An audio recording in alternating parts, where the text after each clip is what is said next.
Critical and surgical disease specialist हैं ये। आरोग्य सुपर स्पेशलिटी मॉडर्न होम्योपैथी से ये इलाज कर रहे हैं। मॉडर्न होम्योपैथी जो कुछ अलग लगता है सुनने में, वैसे ही अलग तरीके से काम कर रहा है और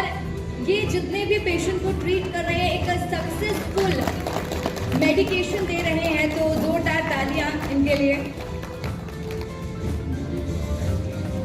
सईद फैज मुबारक जो कि डायरेक्टर है सईद फैज मुबारक ग्रुप के, जोरदार तालियां। युवाओं को इनसे सीखना चाहिए कि किस तरीके से। जरा आपको जो मुझे बताया गया कि भविष्य की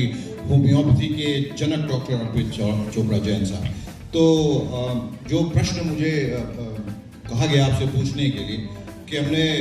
एलोपैथी में सुपर स्पेशलिटी सुना है, पर आपसे जानना चाहते हैं कि आपकी क्लिनिक का नाम आरोग्य super speciality modern homeopathy clinic क्यों रखा गया?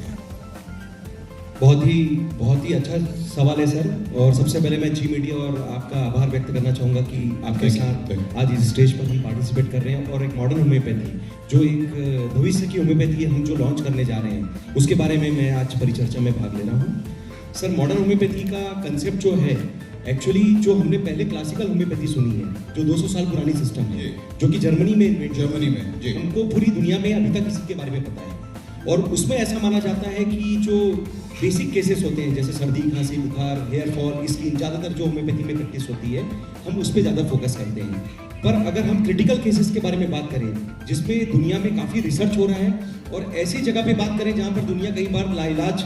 जो कैटेगरी के पेशेंट्स हैं उनके लिए होपलेस होती जा रही है, जिस पर अभी भी रिसर्च का विषय चल रहा है, तो उसमें हमारा एक नया इन्वेंशन हमने इंट्रोड्यूस किया जिसका नाम दिया हमने सुपर स्पेशलिटी कंसेप्ट बनाकर, जो कि होम्योपैथी का ही हमने परिवर्तित नाम दिया है जो भविष्य के हिसाब से हम तैयार करने जा रहे हैं, एविडेंस बेस्ड सिस्टम बनाकर जिसका नाम दिया मॉडर्न होम्योपैथी।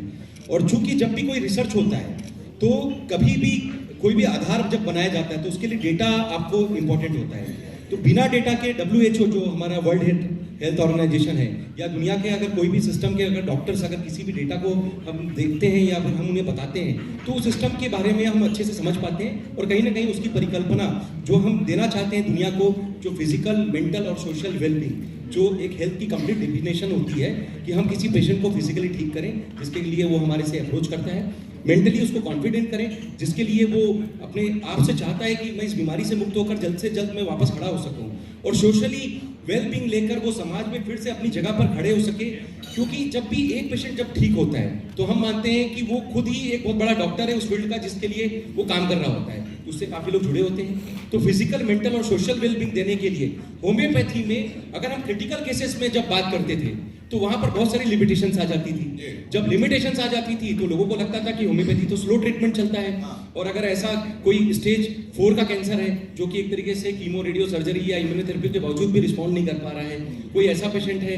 जो कि किडनी फेलियर का पेशेंट है जो कि डायलिसिस या ट्रांसप्लांट पर निर्भर होते जा रहा है, ऐसा कोई हॉस्पिटलाइज पेशेंट जो कि कोमा की स्थिति में भी जा चुका है जहां पर वेंटिलेटर लग चुका है और ऐसा लगता है कि ईश्वर से हम मदद मांगते हैं